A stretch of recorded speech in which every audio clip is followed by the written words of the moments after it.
하나님께서 우리 모두에게 은혜와 평강 주시기를 간절히 바랍니다. 정말 은혜와 평강이 필요해요. 온 세상이 말세의 종말을 향해서 전속력으로 질주하고 있습니다.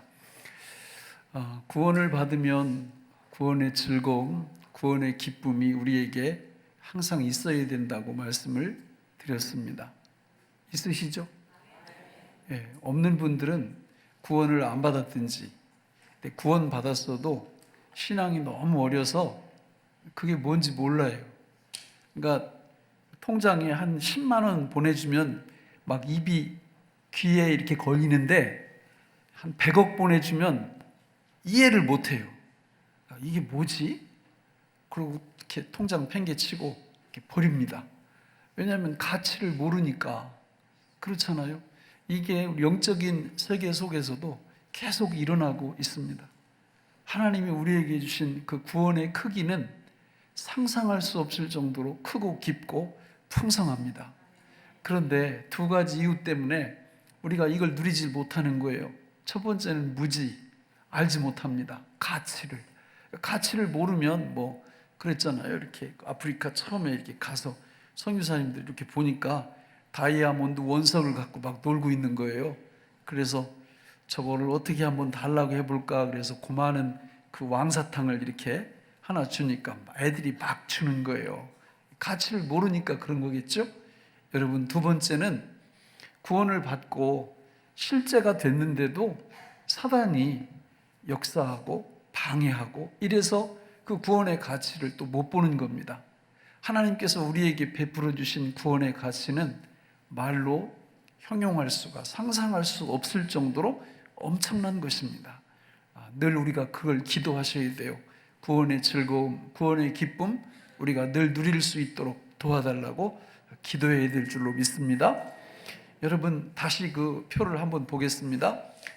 저게 예수 믿으면 새로운 피조물이 된다라는, 또 새로운 피조물로 저렇게 살아야 된다라는 도표예요.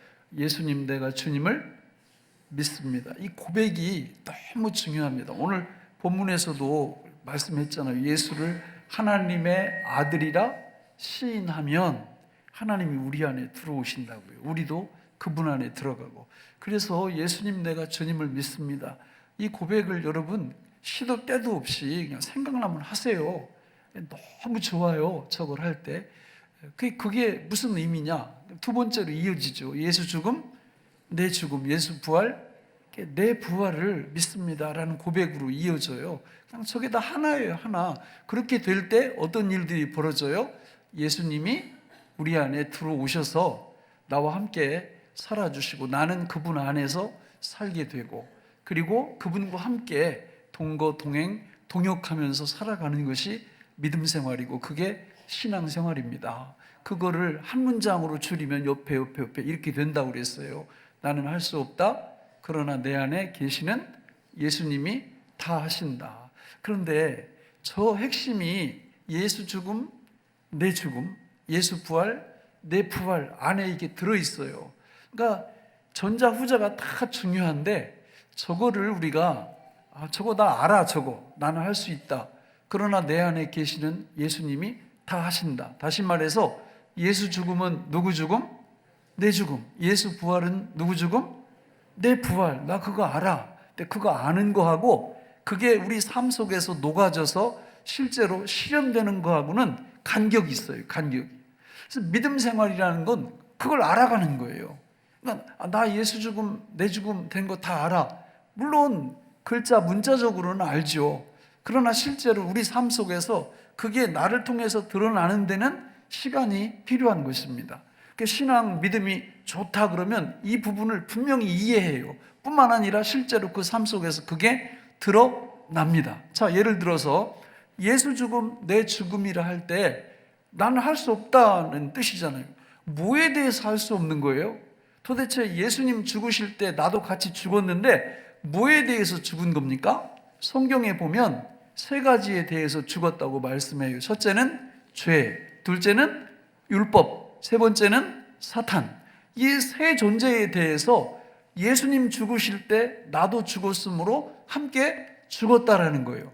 그래서 성경에 보면 죄에 대해서 예수 믿는 성도가 죽었다라는 말씀이 한두 번 나오는 게 아니에요. 우리 로마서 6장 2절, 10절, 11절, 베드로전서 2장 24절 차례대로 한번 읽어보겠습니다.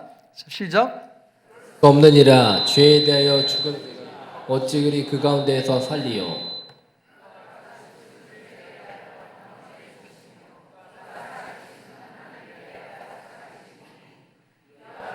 너희 자신을 죄에 대하여는 죽은 자요 그리스도 예수 안에서 하나님께 대하여는 살아있는 자로 여길지어다. 친히 나무에 달려 그 몸으로 우리 죄를 담당하셨으니 이는 우리로 죄에 대하여 죽고 의에 대하여 살게 하려 하심이라. 그가 채찍에 맞음으로 너희는 나음을 얻었나니. 아멘. 뭐에 대해서 계속 죽었다고 얘기해요? 죄에 대해서. 믿습니까? 네, 그러나 실제로는 어때요? 죄에 대해서 살다 보면 내가 그냥 벌떡벌떡 살아나요. 그러니까 당혹스러운 거죠. 아니, 죄에 대해서 죽었다고 하나님이 계속 말씀하시는데 왜 자꾸 살아나지? 예, 그 고민을 좀 하셔야 됩니다. 그 과정이 필요합니다. 그래서 죄에 대하여 죽었다라는 것은 사실이에요. 만고불변의 진리예요. 믿습니까? 예, 그거를 우리가 우리 마음대로 나는 살았다 죽었다 할 수가 없어요. 성경에서 예수 믿고 성령으로 거듭났으면 죄에 대하여 무조건 죽었다라고 선포하고 있다라는 거죠. 그걸 믿는 게 신앙이에요. 그런데 이게 어떤 때는 되는데 어떤 때는 안 된다 그 말이에요. 이게 엎치락뒤치락 합니다. 그 과정이 필요합니다. 뭐지? 왜 죄에 대해서 죽었는데 나는 자꾸 죄에 대해서 반응을 하지? 왜 내가 살아 움직이지? 이런 고민을 좀 하셔야 돼요. 아마 할 거예요. 하게 돼 있어요. 하나님이 그렇게 하게 만드십니다. 그 과정을 거쳐서 나중에 진짜 믿음이 성장하면 죄가 나를 지배하지 못해요. 내가 죄에 대해서는 내가 죽으려고 해서 죽는 게 아니에요. 그냥 이미 죽었어요. 누구와 함께? 예수님과 함께. 그건 진리라니까요. 사실이니까요. 그런데 많은 사람들이 죄에 대하여 죽으려고 해요. 말이 되나? 네. 그러니까 제가 이게 비유를 하자면 이게 책이 되게 해달라고 기도하는 그 꼴이라고요. 네. 이미 책인데 왜 자꾸 책이 되려고 노력을 하는 거예요? 죄에 대하여 우리가 죽었다니까요. 내가 죄에 대해서 죽으려고 노력할 필요가 없어요. 예수와 함께 죽었음을 그냥 뭐 하면 돼요? 믿으면 돼요. 근데 이게 안 되는 분들은 진짜 안 돼서 막 상담을 해요. 고통스럽다고. 당연히 고통스럽죠. 아니, 죽었는데 자꾸 죽으려고 하니까 고통스러운 거죠.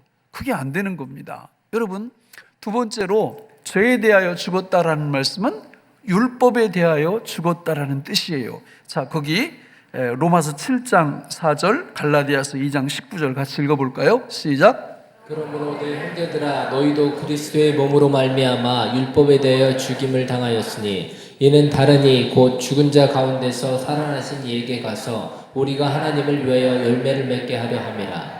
내가 율법으로 말미암아 율법에 대하여 죽었나니 이는 하나님에 대하여 살려 함이라. 아멘.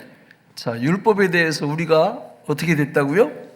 죽었다고요. 예수 믿으면 율법에 대하여 죽은 거예요. 그런데 여기 벌떡벌떡 살아나는 분들이 너무 많은 거예요. 제가 지난번 설교할 때 그러면 한번 지켜보시라고 얘기했잖아요. 율법이 하나님의 말씀이에요. 하나님의 말씀인데 이걸요 하나님이 우리한테 지키라고 주신 거 아니고 양식으로 주신 거예요. 먹으라고. 근데 이 구분을 못 하는 거예요. 그리고 무슨 얘기가 딱 써 있으면 그대로 하려고 막 얼마나 노력하는지 몰라요. 하나님의 의도가 그게 아니에요. 그렇게 되면요, 여러분 한번 지켜보세요. 십계명 다 신용만 내는 거 아니에요? 하나님 기준에 이르러갈 수 있어요? 기준에 이르러가지 못합니다. 그럼 신용만 내는 거지. 그러면서 어떤 사람들은 조금 더 지켰으면 자기가 지켰다고 목에 힘주고, 그건 신앙생활이 아니에요. 하나님께서 우리한테 이 말씀을 주신 거는 양식으로, 생명의 음식으로 우리한테 주신 줄 믿습니다. 이걸 우리가 지킨다는 개념, 그런 개념이 아니라고요. 양식으로 먹다 보면 나는 할 수 없지만 내 안에 계시는 주님이 다 하시는 그 역사가 일어나게 돼 있어요. 그런 축복을 받으시기 바랍니다. 여러분, 우리는 율법에 대해서, 하나님 말씀에 대해서 어떻게 했다고요? 죽었다고요. 시체는 반응할 수 없는 거예요. 그런데 자꾸 반응을 하죠.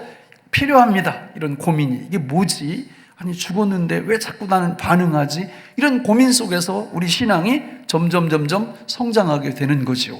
예수 죽음, 내 죽음, 나는 할 수 없다라는 세 번째 의미는 사탄에 대하여 내가 죽었다는 거예요. 자, 우리 히브리서 2장 14절 15절, 요한일서 3장 8절 같이 읽어보겠습니다. 시작. 자녀들은 혈과 육에 속하였음에 그도 또한 같은 모양으로 혈과 육을 함께 지니심은 죽음을 통하여 죽음의 세력을 잡은 자 곧 마귀를 멸하시며 또 죽기를 무서워함으로 한평생 매여 종노릇하는 모든 자들을 놓아주려 하심이니 죄를 짓는 자는 마귀에게 속하나니 마귀는 처음부터 범죄함이라. 하나님의 아들이 나타나신 것은 마귀의 일을 멸하려 하심이라.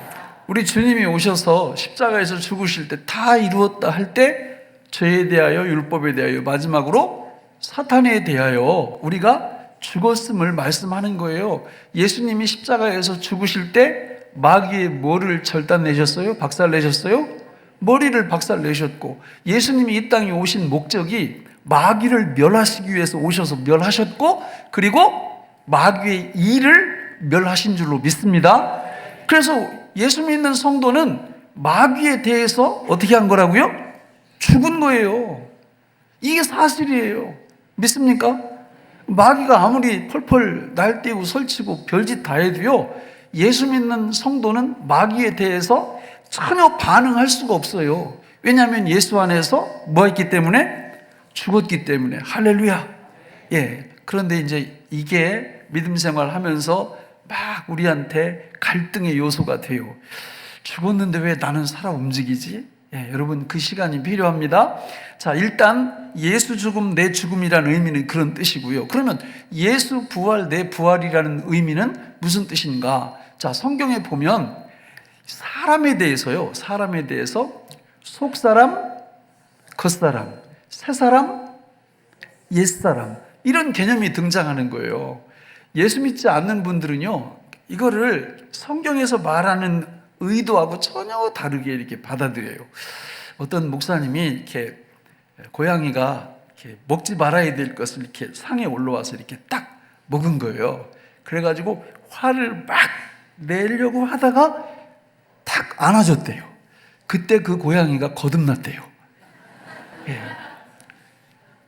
세상 사람들은 그런 의미로 거듭남을 써요. 이렇게 술 먹던 사람이 술을 안 먹는, 저 사람 거듭났어.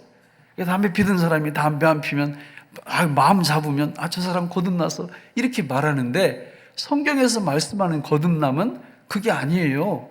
새로운 생명으로 다시 태어난 거예요.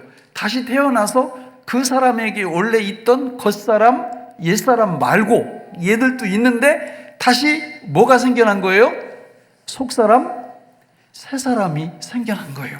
성경에 보면, 자, 우리 로마서 7장 22절, 고린도후서 4장 16절, 에베소서 3장 16절 한번 쭉 읽어보겠습니다. 시작. 내 속사람으로는 하나님의 법을 즐거워하되 그러므로 우리가 낙심하지 아니하노니 우리의 겉사람은 낡아지나 우리의 속사람은 날로 새로워지도다. 그의 영광의 풍성함을 따라 그의 성령으로 말미암아 너희 속사람을 능력으로 강건하게 하시오며. 아멘. 그러니까 예수님을 믿어서 성령으로 거듭나면 나타나는 증상들이 있는데, 이게 뭐냐면 하나님의 말씀을 즐거워해요. 이 말씀을 즐거워해요. 희한하죠? 왜? 아까 말씀드렸죠. 이 말씀은 우리에게 막 의무, 부담 이런 거를 막 안겨주려고 주신 게 아니라 우리의 뭘로 주셨다? 양식으로. 예, 양식. 여러분, 밥 먹을 때 너무 좋지 않아요? 몸이 건강하면 식사에 기쁨이 있는 거예요. 그런데 이 성경을 딱 펼쳤을 때 기쁨이 없고 부담이 되고, 아이고, 이걸 꼭 읽어야 되나? 이러면요, 영적으로 다 이게 건강하지 못한 거예요. 영적으로 건강하면 이 말씀을 읽을 때나 들을 때나 설교 들을 때나 암송할 때나 이게 다 뭐라고요? 양식이에요, 양식. 그게 거듭남의 표시예요, 거듭남의 표시. 뿐만 아니라 이 하나님의 말씀을 즐거워할 뿐만 아니라 날마다 새로워짐을 느껴요. 우리의 겉사람은 사실 자꾸 세월이 가면서 쭈글쭈글해지고 이렇게 고향 소식이 자꾸 들려오고 이러잖아요. 근데 우리의 속사람은 어떻다고요? 날로 새로워져요. 거듭나면 이런 은혜가 임하는 거예요. 할렐루야. 거기서 멈추는 게 아니라 하나님 성령께서 우리 속사람을 날마다 어떻게 해주세요? 강하게 해줘. 강하게. 우리 속사람을 강하게 만들어 주십니다. 그러니까 이런 은혜가 우리 속사람에게 일어나면서 이게 내가 거듭났구나. 내 안에 옛사람, 겉사람도 있지만 내 안에 새사람, 속사람도 있구나라는 것을 분명히 인지하기 시작해요. 그러면서 이 두 사람 간의 이 갈등, 이 구조가 우리 안에서 실제로 존재를 합니다. 이런 것들이 있다라는 건 내가 성령으로 거듭났다라는 증표예요. 예수 죽음, 내 죽음, 예수 부활, 내 부활이 나한테 실제가 되었다라는 증거죠. 그러면 그 나타나는 증거들의 핵심이 뭐냐면, 자, 예수 죽음, 내 죽음 할 때 뭐로부터 우리가 자유롭게 됐다고 그랬어요? 예, 죄와 율법과 사탄으로부터. 그래서 죄로부터 자유롭게 돼 있을 때 예수 부활, 내 부활이 딱 오면서 어떤 은혜가 들어오느냐면 수벌의 은혜가 거기로부터 주어지는 거예요. 수벌의 은혜가 뭐예요? 예수님이 내가 받을 벌을 다 받아주셔서 나는 앞으로 벌 받을 필요가 있어요, 없어요? 없어요. 천국 간다 그 말이에요. 그런데 이런 복음을 듣고도 늘 얼굴에 내천자 그리고 있으면 늘 그냥 우수에 젖어가지고 늘 괴로워하고 기쁨이 없어. 그러면 그냥 둘 중에 하나입니다. 거듭나지 않았든지 아니면 신앙이 너무 어려서 내 통장에 한 1,000억이 찍혔는데 가치를 몰라. 그냥 차라리 한 10만 원, 100만 원 보내주면 막 입이 귀에 이렇게 걸릴 텐데, 아니 1,000억을 보내주니까 이걸 보는 눈이 없는 거예요. 눈이. 그러니까 별로 안 좋은 거예요. 그게 우리의 영적 현실이 될 수 있다 그 말입니다.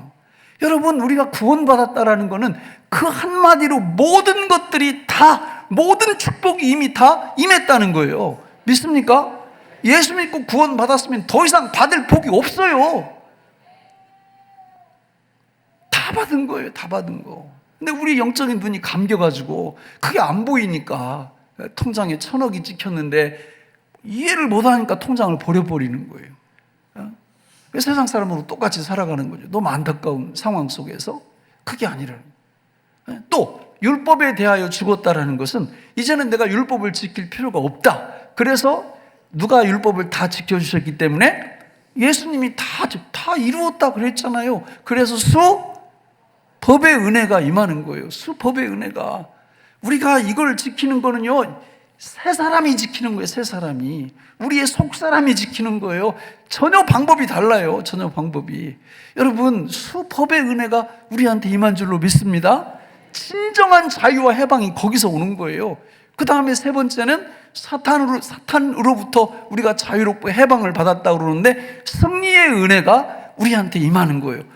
이제는 사탄이 우리를 어떻게 할 방법이 없어요. 하나님의 자녀 되었죠. 사탄에 대해서 예수님이 다 이렇게 죽게 만들었죠. 영향력을 행사할 수가 없습니다. 그러니까 이제 신앙생활 하면서 뭐가 고민이냐면 이 두 사람 사이에 이게 언제는 새 사람이 이기기도 하고 언제는 옛 사람이 이기기도 하고 이런 갈등 속에 우리가 들어갈 수밖에 없어요. 그래서 성경에 보면 하나님이 우리에게 구원을 주실 때 뭘 겸하여 주신다고 그랬어요?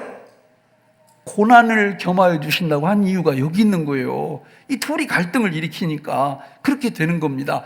그러면 여러분 한번 생각을 해보세요.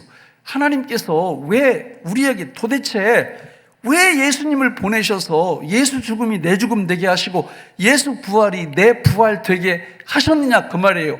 그 목적이 뭐냐는, 뭐 하려고 하나님이 그렇게 하신 거라는 거예요. 다시 한번 우리 그 첫 번째 도표 보겠습니다. 저기 보시면, 자, 예수님 내가 주님을 믿습니다. 예수 죽음 내 죽음, 예수 부활 내 부활을 믿습니다. 다음이 뭐예요? 예수님의 내주하심. 오늘 설교 제목이 하나님의 내주하심이잖아요. 여러분, 하나님의 꿈과 비전이 무엇입니까? 천지창조를 하실 때 다른 모든 피조물들은요, 그냥 말로 다 창조해 버리셨어요. 그렇죠? 산, 바다, 나무, 뭐 모든 것들을 그냥 있으라, 있으라, 있으라. 이렇게 다 창조를 하셨는데, 유달리 사람, 저와 여러분들을 창조하실 때는 어떻게 창조하셨어요? 그분의 형상과 모양으로 창조를 하신 거예요. 그 이유가 뭐냐 그 말이에요. 아니 그냥 창조하셔도 되잖아요. 그런데 성경에 보면 우리가 사람을 짓되 우리의 형상과 모양을 따라 만들자 이렇게 말씀하셨거든요. 이유가 뭐예요? 그 이유가 성경을 쭉 보면 간단합니다. 그 형상 모양 안으로 뭐 하기 위해서? 들어오시기 위해서 그렇게 창조를 하신 거예요. 왜냐하면 전지전능하신 하나님은 영이시거든요. 영. 그러니까 영이시기 때문에 이 피조세계에 당신을 나타낼 방법이 없어요. 그래서 하나님이 어떻게 하셨느냐면 우리와 같은 사람을 만들어서 우리와 똑같은 형상과 모양으로 만든 다음에 우리가 그 안으로 들어가서 우리를 드러내자. 이 온 우주를 통치하는데 우리가 나타나려면 우리를 나타내줄 형상이 필요하고 모양이 필요한 거예요. 실체가 필요한 거예요. 그게 인간이고 그게 아담이었어요. 그렇게 창조된 아담과 하와가 무슨 짓을 저지른 거예요? 먹지 말라는 선악과를 먹게 된 것입니다. 그 선악과를 먹으면서 무슨 일이 벌어졌어요? 그 안에 누가 들어가 버렸어요? 그렇습니다. 하나님이 들어가셔야 될 이 사람 속에 하나님이 아니라 사탄이, 마귀가, 귀신이 들어온 거예요. 그게 성령의 역사입니다. 그 하나님이 그 모습을 또 보시고 아유 저거를 그냥 싹 쓸어버려? 다 없애버려? 말씀은 그렇게 하셨죠. 이 선악과를 먹으면 정령 죽으리라. 그리고는 완전히 없애버리셨습니까? 아니에요. 없애버리지 않으시고 하나님의 방법으로 그 하나님의 계획, 내가 내 백성 속에 들어가서 살 수 있는 그 방법을 성경에다가 쫙 말씀을 다 해놓으셨어요. 그래서 성경의 역사는 뭐의 역사라고 그랬어요? 성전의 역사라고 그러는 거예요. 성전의 역사가 창세기 1장 1절부터 요한계시록 22장까지 다 그 얘기예요. 성전 건축하는 이야기. 그래서 이 성전 건축이 끝나면 누가 오세요?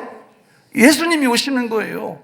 그래서 여러분 오늘 본문 우리 읽어봤잖아요. 우리 하나님께서 당신의 형상과 모양인 우리 안으로 들어오시기를 얼마나 간절히 원하시는지 우리 본문 같이 읽어볼까요? 성부 하나님, 우리 요한일서 4장 15절 시작. 누구든지 예수를 하나님의 아들이라 시인하면 하나님의 그 안에 거하시고 그도 하나님 안에 거하느니라. 적어보세요. 누구든지 예수를 하나님의 아들이라 뭐하면?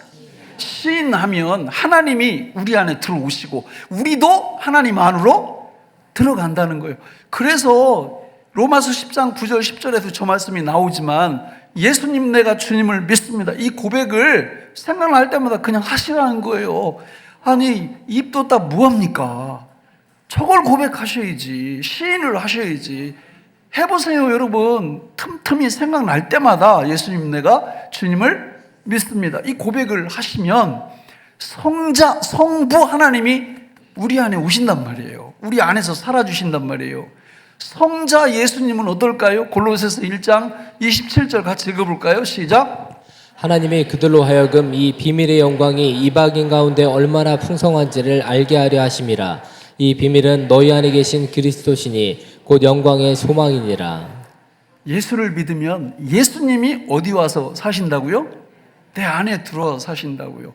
저 성부 성자 하나님께서 우리 안에 들어와서 결정적으로 살게 하시는 핵심이 뭐냐면 바로 고린도전서 3장 16절인데 같이 읽어볼까요? 시작. 너희는 너희가 하나님의 성전인 것과 하나님의 성령이 너희 안에 계시는 것을 알지 못하느냐. 할렐루야. 성령님은 성부의 영이시고 성자의 영이십니다. 그래서 누구든지 예수를 믿고 거듭나면 성령으로 거듭나면 성령님이 우리 안에 오셔서 내주하시면 삼위일체 하나님이 우리 안에서 살아주시는 거예요. 할렐루야. 하나님은 이 모든 우주 창조, 그리고 천지 만물 창조, 그리고 인간 창조를 통해서 당신은 당신이 살 집, 성전, 이걸 건축하는 그 비전을 갖고 이 모든 우주의 역사를 시작하신 것입니다. 그게 성경에 나와요. 그래서 성경의 역사는 성전의 역사라고 말씀을 드린 거고, 성경에 보면 그게 한 5단계로 쭉 이렇게 나오는데요. 맨 성경 처음에 등장하는 성전은 어디예요? 자, 성전은 여러분 거룩할 성자에 집전자 쓰죠? 그러니까 하나님이 사시는 집이 성전이에요. 그러니까 여러분 이 성경 역사 속에서 맨 처음에 하나님이 거하시던 집이 어디예요? 에덴 동산이에요. 에덴 동산. 그 에덴 동산에 하나님이 거주하셨으므로 그게 첫 번째 성전입니다. 그러니까 이 성전이 잘 보존이 됐어야 되는데, 아담과 하와가 선악과 따먹고 하나님이 오신 게 아니라 마귀를 초청해 버림으로 말미암아 에덴 동산이 폐쇄되게 된 것입니다.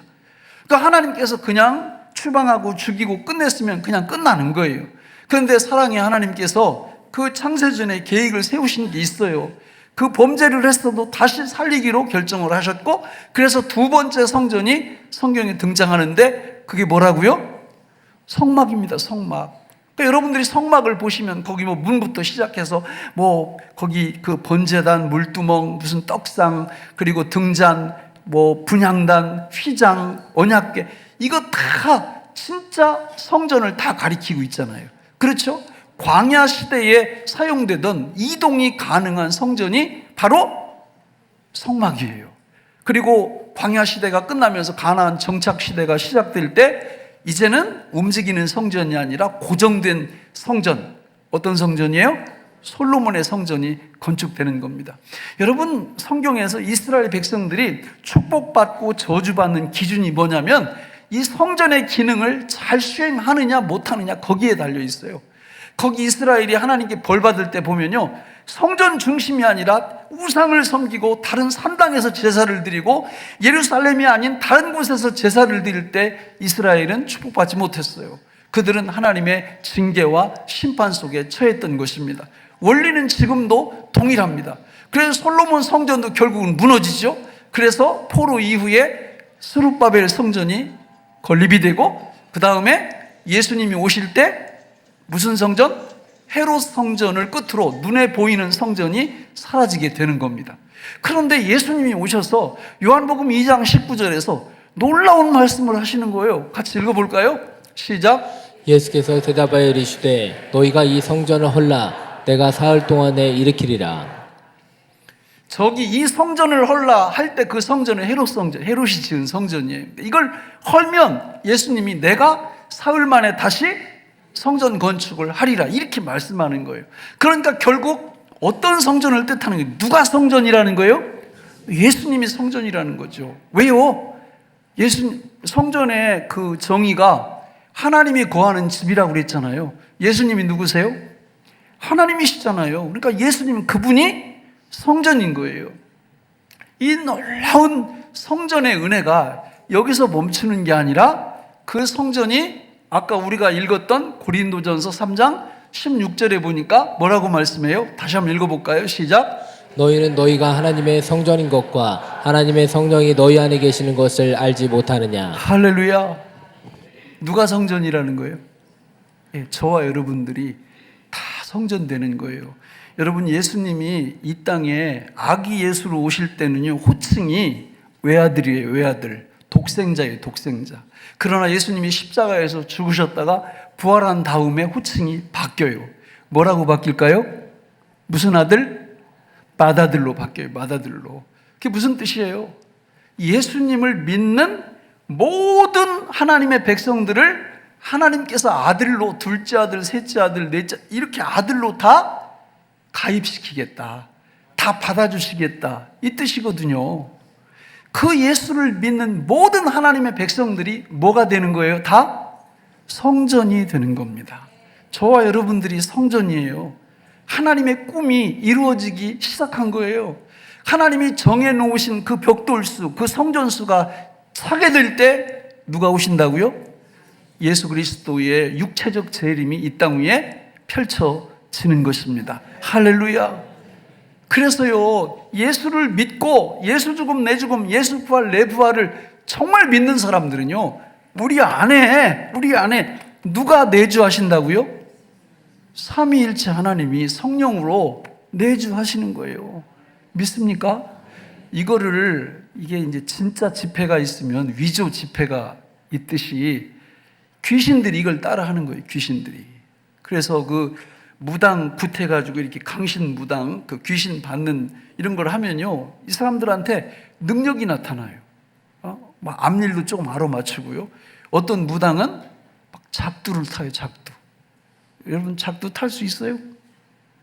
못하죠? 아니, 할 수 있으면 오늘 가서 해봐요, 한번. 작두 위에 올라가서 한번 맨발로. 아무나 못합니다. 근데 귀신 받으면 그걸 한다, 그 말이에요. 그게 뭘 보여주는 거예요?